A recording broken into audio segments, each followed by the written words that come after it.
All right, everybody on the interwebs. Today I'm going to do Hasselback potatoes, which is basically a different flavor, different style of a baked potato. Let's call it a fancy potato, but I actually like it because it's pre-sliced.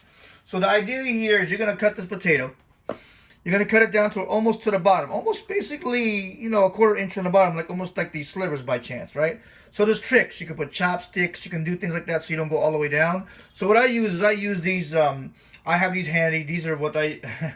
These are actually to store your potato chips. You slide them in. You slide them into, as an example, you slide them this way in there on top instead of using a clip. Even though I have a clip there because this is brand new. And but I think the height of it is about the height of a quarter of an inch, right? So I take them on each side.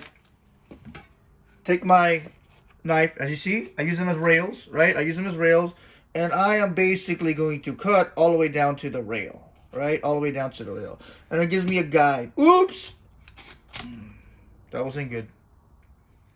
Oh, but look, the guide has to be higher than the actual bottom. All right, so lessons learned on that. Okay, lessons learned on that. You saw that, right? That was a tip from the internet. And let me show you what I typically do. I could take it to the side, right? I know that my line is probably like, I got to follow a round line, not a straight line, because a potato's not straight, right? So I just take it and I eyeball it. You see what I'm doing right now? I know that this distance is about the half an inch to a quarter of an inch. Boom. Go to the next one, and I just eyeball it. Isn't that much easier? Everywhere you go says use the actual chopsticks and all that, and you know, I did it, and then you saw what happened, right? You're like, what? That doesn't work. So what happens if you mess this up? Well, you're gonna cut yourself. Number one, if you put your hand behind your, number one, don't do that. So always practice safe knife skills, and this is definitely not what you get trained for, right? But you see how I'm doing that, right? You see how I'm doing it all the way to the end, okay? And then now what do you end up with? You end up with a potato that has slits in it, okay? And what am I going to do now? Watch what I do now, okay? Watch and learns what the techniques that I be using. I'm sorry about that. Long week already. I go to the end, right? I go to the end and I plunge this all the way down, straight down at the end there, okay? Boom, all the way down, okay? All the way down. What does that do? Well, I like to steam mine still. I like them to be done. But then to put the ingredients in, salt and pepper and all that kind of stuff, I gotta be able to slide it up without keep binding it. You know what I mean? So you know, you gotta work it a little bit. So I'm going to create holes in it, right? Easy way to do it. Take this, go like that, go like that. You know, whatever you think is gonna make you cool with being able to get this slitted out. So that being said, I'm going to keep doing that. Massage this. Massage this. Massage this. And I'm not going to get all the ingredients across all these slits. But look, you see what I'm doing? I'm fanning it out, fanning it out, fanning it out. This is just my techniques. Just my techniques, okay? And then what do I have next? Okay? As a binder, what do you always have? What does Ray always have? He has olive oil, but guess what I'm going to use today? Different technique.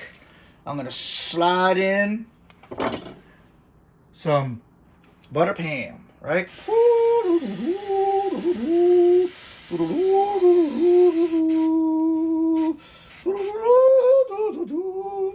Okay? Butter palm is in there right now. And then what I'm going to do is I'm going to do some salt and pepper. I usually have the grinder, but today I'm just going to salt and pepper these all the way through, okay? I know you didn't get all the way to the end there, so I'm going to do it there. You know, I'm trying to be liberal, but not be liberal about it, right? And then you got the salt, the pepper. Pepper's a little harder. Pepper's a little harder. You can see it a little better, but it's always a little harder for me. I don't know why.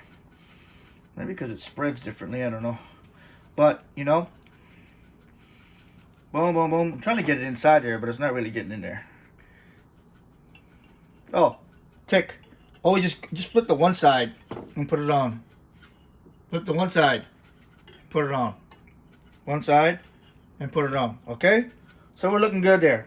And then, again, I sprayed that with the butter. So now I'm gonna go ahead and spread it one more time butter. Whoop, whoop. And then what I'm gonna do is I'm gonna go ahead and take my salt, and I want to put a little bit. I want to put some crust on it. So I'm gonna go. Look at that.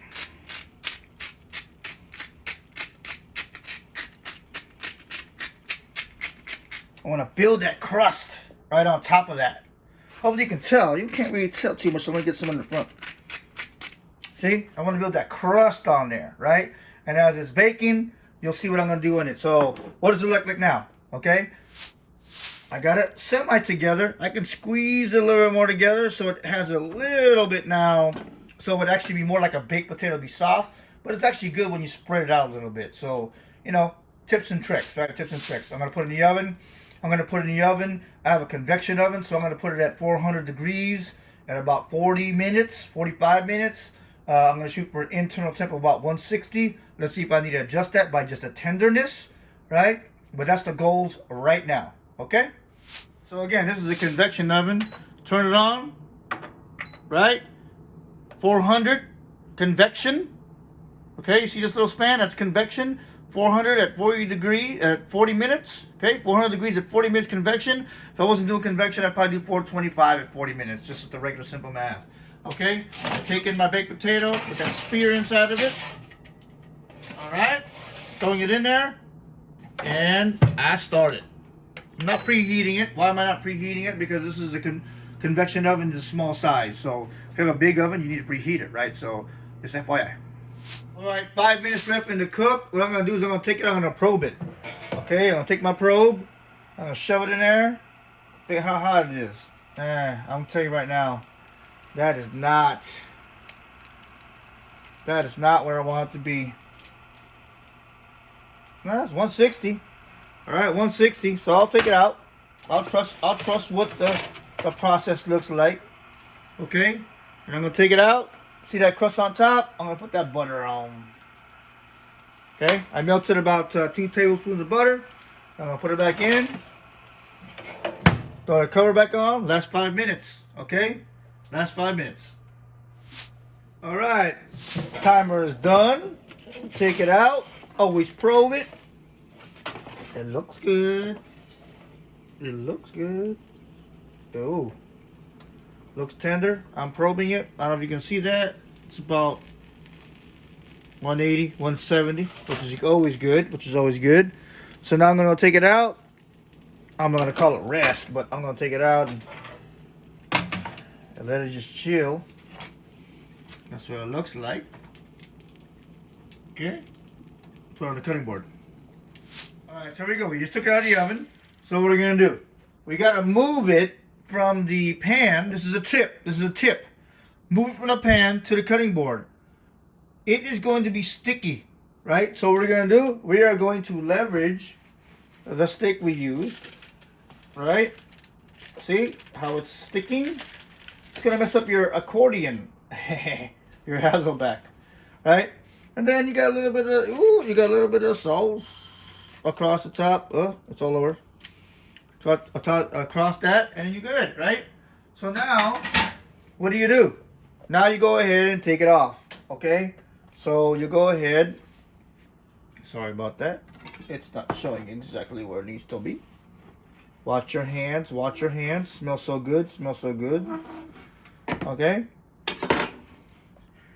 All right. So now what we're gonna do is we're gonna go ahead and remove the middle. All right. Throw it in there, and that is the Hasselback. Okay. Now what I like to do is I like to spread it now. I like to spread it. Main reason I like to spread it. You see all that smoke in there? Smoke. So all that steam. Because now I want to add a little bit of green onion. If I add bacon, I'll add bacon, right? Let me go see if I got bacon in the fridge. So what I'm going to do, I'm going to add a little bit of green onion. Go into my fridge, and I'm going to add a little bit of green onion on that bad boy. Why? Because green onion on any potato is good. Boom, boom, boom, boom, boom, boom, boom, boom, boom, boom, boom. Okay? It's green onion everywhere. Green onion everywhere. And then, if you have bacon bits, you know, go ahead your bacon bits. Like I always say, nothing special. You know, this happens to be, so just, that's all. Nothing crazy, nothing crazy. But that is the toppings that I usually do, and that is the Hasselback. I'll do tasting next. Alright, if you've seen a couple of my videos, you know I like this style of potato. You know, it's learned. I just learned it in March 2020, right? So, but why do I love it? Well, you got to think about it. It's already pre-sliced. It's already pre-sliced. It already has, you know, this is one of them. This is another one in the sense of slices-wise, but it comes out. And so, it's just so, presentation is good. And it's just so tender, you know? I love to eat my hand. And if you like my channel, you understand that. It's not like I'm crazy, but it's so good. Top is crispy. If I wanted to flash it more, I could flash it more. But you see how it's just nice, man. You know, it's like it's already ready for you, is all it is, and it's just tender. Okay? Hope you like it.